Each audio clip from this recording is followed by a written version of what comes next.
કેમ છો બાળકો? હું છું પટેલ હિરલ ફ્રોમ અશ્વમેઘ વિદ્યાલય. આગળ આપણે ગણિત વિષયમાં બાદબાકીના દાખલા વિશે અભ્યાસ કરી ગયા. હવે આપણે સૂચના મુજબ ચિત્ર દોરો એમાં પણ આપણે અભ્યાસ કર્યો હતો, જેમાં આ રીતે આપણે ચિત્ર દોરી ગયા હતા. 5 અને 6 નંબરના પ્રશ્નો તમારે જાતે જ કરવાના હતા. હવે આપણે સૂચના મુજબ ચિત્રો દોરવામાં બીજું એટલે કે પ્રશ્ન 2 નંબર જોઈશું. અહીં એક ફૂલ દોરો. તો આપણે શું કરવાનું છે? એક ફૂલ દોરવાનું છે. કહ્યું નથી કે વચ્ચે દોરવાનું છે કે બાજુમાં. તો આપણે એક ફૂલ દોરી દેવાનું છે. આપણે દોરી દઈશું એક ફૂલ. આ રીતે એક ફૂલ દોરવાનું છે. ફૂલથી 3 આંગળ ઉપર એક પતંગિયું દોરો. આપણે તમારી હાથની આંગળીનો ઉપયોગ કરવાનો છે. ફૂલથી 3 આંગળ. કેટલી? 3 આંગળ. તો આપણે 3 આંગળ, તો અહીં 1 2 અને 3 આટલે થશે. તો આ રીતે તમારે આંગળી મૂકી દેવાની અને ગણતરી કરવાનું. અહીંથી અહીં 1 2 અને 3. તો 3 આંગળ શું દોરવાનું છે? પતંગિયું. તો પતંગિયું દોરી દેવાનું છે. આ રીતે ફૂલથી 3 આંગળ દૂર, એટલે ફૂલથી 3 આંગળ દૂર શું દોરવાનું હતું? પતંગિયું. હવે ફૂલની જમણી બાજુએ 2 આંગળ દૂર ઘાસ દોરો. આ ફૂલ છે, ફૂલની જમણી બાજુએ કેટલા આંગળ દૂર? 2 આંગળ. તો અહીંથી આપણે આંગળી ગણતરી કરી લઈએ. અહીંથી અહીં 1 અને આ છે 2. તો 2 આંગળ દૂર શું દોરવાનું છે? ઘાસ દોરવાનું છે. તો આ રીતે તમારે ઘાસ દોરી દેવાનું. આ રીતે 2 આંગળ દૂર શું દોરવાનું? ઘાસ. તો આ રીતે ઘાસ દોરી દેવાનું. હવે ફૂલથી 2 દિવાસળી દૂર એક પાન દોરો. તો બાળકો, તમારી ઘરે દિવાસળી જે હોય છે, દિવાસળીની કાંડીનો ઉપયોગ કરવાનો છે અને 2 દિવાસળી દૂર એક પાન દોરવાનું છે. તો આપણે આશરે દોરી દઈશું. તમારે દિવાસળીનો ઉપયોગ કરીને દોરવાનું છે. અહીંથી અહીં આપણે 1 દિવાસળી માની લઈએ, અહીંથી અહીં બીજી. તો 2 દિવાસળી દૂર શું દોરવાનું છે? પાન. તો આ રીતે તમારે મોટું પાન દોરી દેવાનું.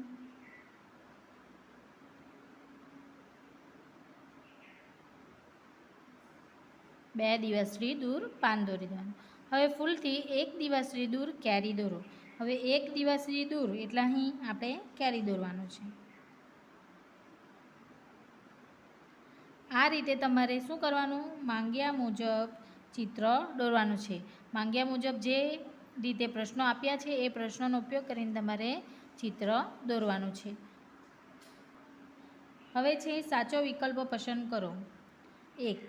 કોના પગલાં સૌથી લાંબા હશે? કોના પગલાં સૌથી લાંબા હશે એ તમારે વિકલ્પ પસંદ કરીને જવાબ લખવાનું છે. અ. બકરી, બ. હાથી, ક. ગાય. તો આ 3માંથી કોના પગલાં લાંબા હશે? બકરીના, હાથીના કે ગાયના? તો શું આવશે બાળકો? તો આવશે જવાબ બ. હાથી. તો અહીં ખાનામાં લખી દેવાનું બ. હવે વેત આંગળ પગલાંથી શું માપી શકાય? વેત આંગળ અને પગલાંથી શું માપી શકાય? 1. લંબાઈ, વજન કે કદ? શું માપી શકાશે? તો શું માપી શકાશે? લંબાઈ. એટલે અહીં લખીશું અ. ઘર અને મંદિર વચ્ચેનું અંતર શેના વડે યોગ્ય રીતે માપી શકાય? અ. આંગળ, બ. વેત, ક. પગલાં. તો શું આવશે? પગલાં દ્વારા. એટલે અહીં આવશે ઓપ્શન ક. નાની બહેન બબલી, તેનો મોટો ભાઈ બિટ્ટુ અને તેની મમ્મી ખાટલાની લંબાઈ વેત વડે માપીએ છે. તો કોની વેત સૌથી વધુ થશે? કે નાની બહેન છે, તેનો મોટો ભાઈ છે અને તેની મમ્મી છે. તો એ 3માંથી કોની વેત સૌથી વધુ થશે? અ. બબલી, બ. બબલીની મમ્મી કે બિટ્ટુ? તો કોની? બબલીની. એટલે અહીં ઓપ્શનમાં આવશે અ. ખ્યાલ આવી ગયો? હવે આપણે જોઈશું દાખલા 1. 54 મીટરમાં 37 મીટર ઉમેરો. બાળકો, આ આવી રીતેના દાખલા છે જેમાં કોઈ પણ સરવાળાનું કે બાદબાકીનું ચિહ્ન આપવામાં આવ્યું નથી, પરંતુ એની ગણતરી કેવી રીતે કરવાની છે? તો અહીં લખેલું છે 54 મીટરમાં 37 મીટર ઉમેરો. ઉમેરો એટલે શું કરવાનું? તમારે સરવાળો કરવાનો. ઉમેરો એમ કહેવામાં આવે ત્યારે આપણે સરવાળો કરવાનો છે. અને બાદ કરો એટલે શું કરવાનું છે? બાદબાકી કરવાનું. તો આપણે શું કરવાનું છે? 54 મીટરમાં 37 મીટરને ઉમેરવાનું છે. તો અહીં લખી દેવાનું 54 મીટર અને ઉમેરો એટલે સરવાળાનો દાખલો આવશે, તેમાં 37 મીટર એનો ઉમેરો કરવાનો છે. તો કેટલા થશે? તો આપણે સૌથી પહેલાંની ગણતરી કરી દઈએ. અહીં 54 + 37 કેટલા થશે? તો એકમનો અંક કેટલો છે? અહીં 4 અને 7, તો 4, 4માં આપણે 7 ઉમેરવાનું છે.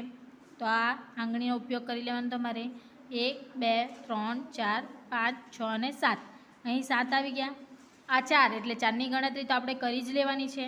હવે 4માં આપણે 7 ઉમેરવાનું, તો આપણે એની ગણતરી 5થી કરીશું. એટલે આ 4 તો આવી ગયા અને અહીં 5 6 7 8 9 10 અને 11 કેટલા થયા? 4 અને 7 11.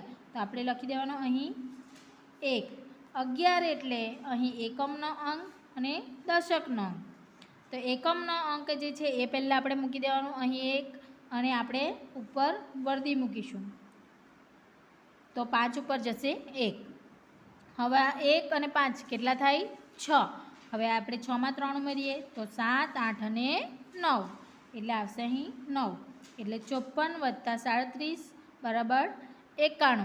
એટલે 54 મીટરમાં 37 મીટરનો ઉમેરો કરતાં આપણને 91 મીટર જવાબ મળશે. એટલે 91 મળશે. 54 મીટર = 37 મીટરમાં ઉમેરો કર્યો એટલે સરવાળો કરતાં આપણને જવાબ મળશે 91. હવે છે 81 સેમીમાંથી 39 સેમી બાદ કરો. બાળકો ઉમેરો એટલે સરવાળો અને બાદ કરો એટલે શું આવશે? બાદબાકી. એટલે 81 ઓછા 39. આપણે 81માંથી 39 બાદ કરવાના છે. અહીંયા આવશે સેમી એટલે સેન્ટીમીટર. સેમી એટલે શું આવશે? સેન્ટીમીટર. એ આગળ આપણે શીખી જ ગયા હતા કે સેમીનું ફૂલ ફોર્મ થાય છે સેન્ટીમીટર. હવે અહીં 1માંથી 9 બાદ થશે? નહીં થાય. તો શું કરવાનું? આપણે શેષ લેવાનો. 8 ઉપર આવશે 7 અને 1 ઉપર આવશે 10. હવે 10 ને 1 કેટલા થાય છે? 11. 11માંથી આપણે કેટલા બાદ કરવાના છે? 9. ચલો 11માંથી 9 બાદ કરીએ તો અહીં આપણે ગણતરી કરીએ. આ 4 અને 4 8 9 10 અને 11. 11માંથી 9 બાદ કરવાના છે. તો 1 2 3 4 5 6 7 8 અને 9 કેટલા વધ્યા? 1 અને 2. 11માંથી 9 બાદ થશે તો કેટલા વધશે? 2. અને 7માંથી 3 બાદ કરવાના છે. તો ગણતરી કરી લેવાની. આ 4 5 6 અને 7. 7માંથી કેટલા બાદ કરવાના? 3. 1 2 અને 3 કેટલા વધ્યા? તો 1 2 3 અને 4. 7માંથી 3 બાદ કરતાં 4 મળશે.